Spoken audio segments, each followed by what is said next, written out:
Buat kamu yang sekarang di usia 20-an, pernah nggak sih di usia sekarang ini hidup rasanya campur aduk banget? Kamu terkadang ngerasa semangat banget, kadang ngerasa bingung kamu harus kemana, bahkan kadang ngerasa kamu pengen nyerah. Bahkan setiap hari kamu merasa lebih overthinking, memikirkan masa depan kamu tuh bagaimana, kamu itu mau ngapain di masa depan dan jadi apa. Dan pada akhirnya kamu selalu ngerasa tertinggal dibanding orang lain, melihat kanan kiri, orang lain itu mendapatkan pencapaian apapun dan sebagainya. Kalau kamu merasa di fase ini, tenang, kamu gak sendirian, karena di luar sana banyak banget teman-teman di usia 20-an yang ngerasain hal yang sama dengan kamu. Dan hal ini tuh bisa jadi karena kamu sedang mengalami yang namanya quarter life crisis.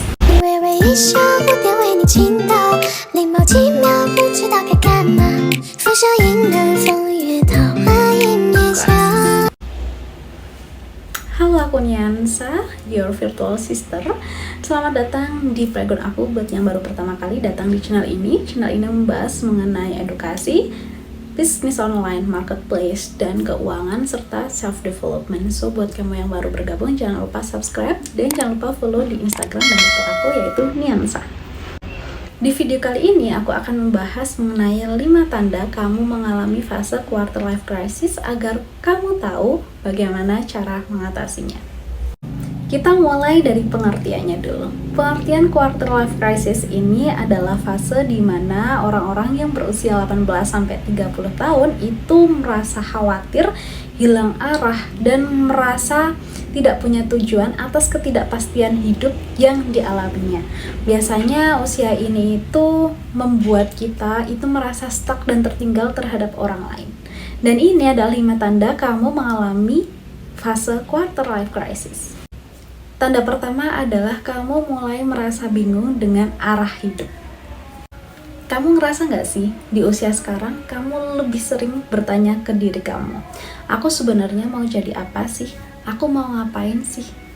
It's normal, karena semua orang di usia kamu juga mempertanyakan hal yang sama. Di usia 20-an, orang itu seringkali merasa hilang arah dan tidak punya tujuan yang jelas. Contohnya, ada yang baru lulus kuliah, bingung mau kerja apa, atau ada orang yang sudah kerja tetapi bingung karena pekerjaannya tuh tidak sesuai dengan passion. Kalau kamu sudah mulai untuk mempertanyakan diri kamu, tenang, itu normal dan hampir semua orang mempertanyakan yang sama. Artinya bahwasanya tubuh kamu itu ingin kamu lebih berkembang dan tidak berada di tempat yang sama. Tanda yang kedua adalah mulai sering membandingkan diri dengan orang lain. Balik ngantor, balik ngampus, rebahan sambil melihat sosial media, kamu melihat teman-teman sosial kamu itu mulai untuk menata hidup. Ada yang keterima CPNS, ada yang keterima BUMN, ada yang keterima di perusahaan internasional, ada yang lanjut S2, ada yang menikah, ada yang beli mobil, ada yang beli rumah, dan sebagainya. Lama-kelamaan media sosial itu bisa menjadi racun untuk otak kamu, karena hal ini itu menciptakan rasa minder atau insecure yang berlebihan di dalam diri kamu. Kamu mulai mempertanyakan kemampuan kamu, bakat kamu, bahkan nilai diri kamu. Hal ini sebenarnya normal, bahkan mungkin hampir dialami oleh setiap orang. Tetapi, apabila ini selalu dibiarkan dan terlalu lama dibiarkan, ini akan menghambat perkembangan kamu. Karena lama-kelamaan kamu akan lebih banyak meragukan diri kamu. Kalau misalnya diri kamu itu ragu terhadap proses kamu, gimana orang lain? So, kurang-kurangin rasa insecure itu. Tanda yang ketiga adalah kamu itu kehilangan motivasi dan energi. Kamu pernah gak sih bangun tidur itu rasanya gak semangat, rasanya capek banget, gak punya tujuan, dan setiap kali kamu melakukan pekerjaan atau mungkin ngampus itu kamu hanya selesai aja tapi tidak tahu esensi dari kamu mengerjakan hal itu. Hal yang dulu buat kamu itu merasa senang dan semangat, terus sekarang itu terasa hambar dan biasa aja. Ini bisa dialami oleh setiap orang. Artinya apa? Bahwasanya kamu itu perlu tantangan baru yang membuat kamu itu lebih merasa bersemangat dan berusaha untuk mendapatkan itu. Bisa jadi bahwasanya selama ini energi dan mentalmu tuh habis karena kamu selalu melakukan hal yang sama tetapi kamu tidak tahu tujuannya tuh untuk apa. Maka dari itu kamu bisa mulai menetapkan tujuan yang besar untuk menambah motivasi dan meningkatkan energi kamu.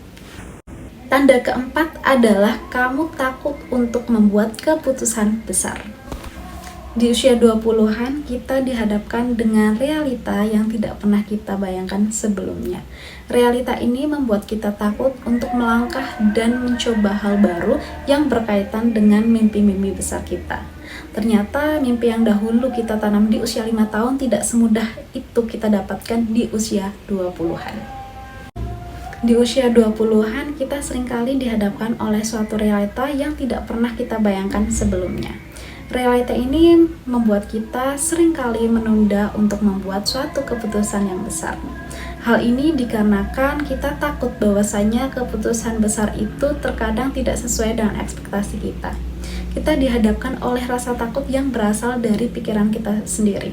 Rasa takut untuk mencoba hal baru, rasa takut untuk melangkah, takut untuk gagal, dan sebagainya. Misalnya, kamu takut untuk pindah kerja karena kamu takut untuk tidak mendapatkan pekerjaan yang sama. Kamu bahkan takut untuk melanjutkan S2 mungkin karena takut kamu buang-buang waktu dan sebagainya. Rasa takut itu wajar, bahkan mungkin dialami oleh semua orang.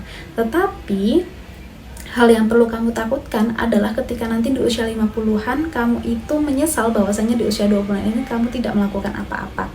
Karena terkadang kesempatan emas itu berasal dari keputusan besar yang kamu ambil di waktu muda. Tanda yang kelima adalah kamu merasa tidak cukup baik. Kamu pernah gak ngaca di depan cermin terus kamu mulai membandingkan tubuh kamu, wajah kamu, bahkan kepintaran kamu ke orang lain?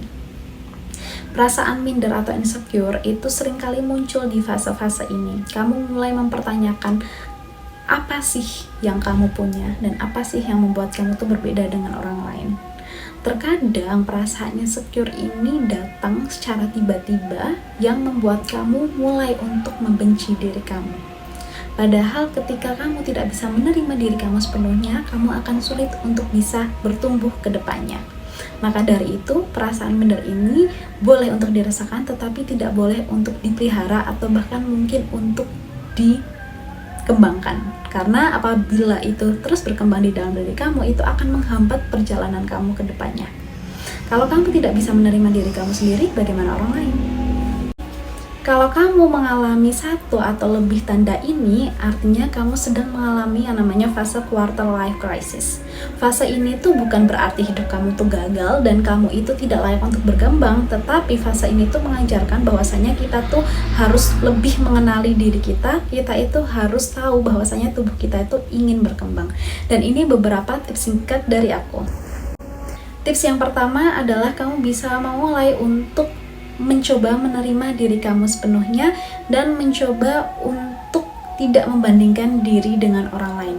Kamu bisa mulai berdamai dengan diri sendiri. Untuk tipsnya, kamu bisa nonton video ini.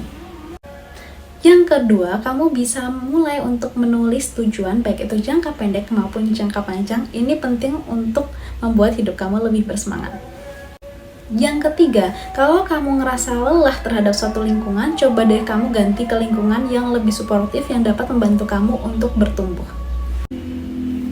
Dan yang terakhir adalah selalu ingat bahwasanya gak semua orang itu punya hidup yang sempurna. Setiap kali pencapaian orang lain, kamu tinggal mengulik aja bagaimana orang itu bisa mencapainya. Karena pasti setiap pencapaian itu ada perjuangan yang mungkin mereka lewati dan kamu pun bisa mencapai hal yang sama juga. Kalau kamu lagi ngalamin di fase ini, coba deh kamu cerita di kolom komentar, barangkali cerita kamu itu bisa mensupport teman-teman yang lain. Nah, itu adalah konten aku hari ini. Semoga video ini tuh bermanfaat buat teman-teman semua. Bagi yang baru bergabung, jangan lupa subscribe channel ini dan jangan lupa share ke teman-teman kamu kalau kamu merasa video ini bermanfaat. Thanks for watching and see you again. Bye-bye.